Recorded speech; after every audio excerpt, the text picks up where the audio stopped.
Tonight, 3 days after the Boulder terror attack, the community is coming together to honor those impacted with a vigil. That vigil is set to begin around 5:30.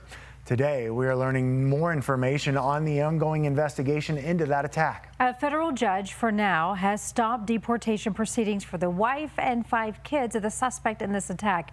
The judge wanting to make sure that the rights of the family of Mohammed Solomon are protected. They live in Colorado Springs. Investigators say 15 people in all were injured Sunday. That suspect accused of throwing explosive devices at people attending a march and supported people supporting Israeli hostages. Your reporter Andrew Hobner and Kirsten Susel will bring us stories of community support. First, we start with your reporter in Boulder, Sarah Herbakowitz. And Sarah, you just talked to the Boulder police chief about what's happened and how they move forward. Yeah, there's certainly a visible increased police presence here on Pearl Street. You can see officers almost constantly walking up and down the mall. But the question now, as we see future vigils planned and events, is what is that security going to look like moving forward? We had snipers, we have a drone team, we have SWAT guys, we have just a lot of uniform presence. Boulder Police Chief Stephen Redford had Pearl Street security on high alert Wednesday. Local religious leaders and Governor Polis held a vigil recognizing Sunday's attack. How is Boulder Police working to make sure we don't see another mass violence event? What we've learned and what I've learned is you can never guarantee, with all the safety and security and all the cops in the world, we can't ever guarantee that something's going to be 100% safe. Our goal when that happens is, and I think we did this on Sunday, is to minimize that impact. The guy had 16 other devices that he didn't throw. Police are especially planning for extra security this coming Sunday. The Run for Our Lives group will walk again during a long-planned Jewish festival. I am certain Sunday will be a success and that everybody can kind of hopefully, as each day goes by, feel a little bit, breathe a little bit easier knowing that, sadly we know there'll be another attack somewhere else, and we just hope it's not here. That comes as Boulder Police tells us they've seen an increase in anti-Semitic behavior. Police had previously been in touch with the activist group, but say they had no information of a threat on Sunday. We knew they were here, and so when that 911 call came in, it's one of the reasons our officers were so quick in getting here. We knew that they're down here every Sunday, and there was a high likelihood they were targeted. The heightened police presence will continue to go beyond Pearl Street, including places of worship in the city, as well as other vigils and holiday events. No one should be harming any member of our community. I think we find ourselves questioning, like, when is enough enough? And hope to God we never get that call again. We've also seen tension over the war in Gaza in Boulder City Council. I spoke with the mayor earlier this morning, and regarding the meeting tomorrow night, he said he's looking into possible additional security measures if needed. Reporting in Boulder, Sarah Herbakowitz, covering Colorado First. All right, Sarah, thank you. People are gathering at the Boulder Jewish Community Center right now for a vigil set to begin at the bottom of this hour. Your reporter Kirsten Susel is there. And Kirsten, that center has seen a lot of support from the community this week. Yeah, I was out here at the Boulder JCC yesterday, and local businesses were stopping by with things like cookies and cards as a gesture to show their support. And that support continued this morning as Governor Polis, as well as other faith and political leaders, joined together at the site of the attack. This was a brutal, hateful, anti-Semitic terrorist attack against peaceful Jews in Boulder, Colorado. Rabbi Mark Soloway began this morning's vigil with a strong message to a large audience gathered on Pearl Street.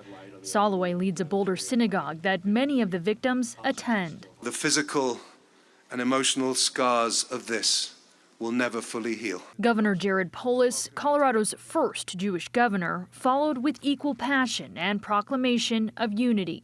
We have Republicans and Democrats standing together against hate and anti-Semitism. We want to say enough. Hate, anti-Semitism, terrorism, and violence have no place in Colorado and no place in the United States of America. And as people begin to look forward to heal, there's an overwhelming message of the need for change. Declarations are only as strong as the actions that follow them. When we leave this event, my hope is that each of you leaves with a renewed sense of purpose and accepts the responsibility of ending hate and helping us heal. hundreds of people have begun to gather here at the JCC for another vigil with the belief that healing begins with coming together in community. Right now, they have a chance for fellowship before the vigil program begins at 5:30. Live in Boulder, Kirsten Susel covering Colorado First. Kirsten, thank you. Well, as we know, Pearl Street is such an iconic and vital part of Boulder. Yeah, the businesses there no doubt rattled by this violence. Your reporter, Andrew Hobner, live on Pearl Street for us tonight. And Andrew, you found a source of comfort out there today for pretty much everybody. Yeah, it's weird because Pearl Street finally feels like it's coming back to normal. Kids are playing in the fountains. There's a street performer playing on the piano with a traffic cone that's painted in the Israeli colors. But just a little bit further down, you can still feel a sense of unease from some business owners and regulars that come through this area, except at one particular shop where one dog has become a reason to smile for so many. Tuesday gloom gave way to a more normal Wednesday on Pearl Street. The sun is out, and so is Hammy. He's a Pearl Street's therapy dog out there. The owner of Hetty Bauer, who goes by Pinner, has had Hammy here for years.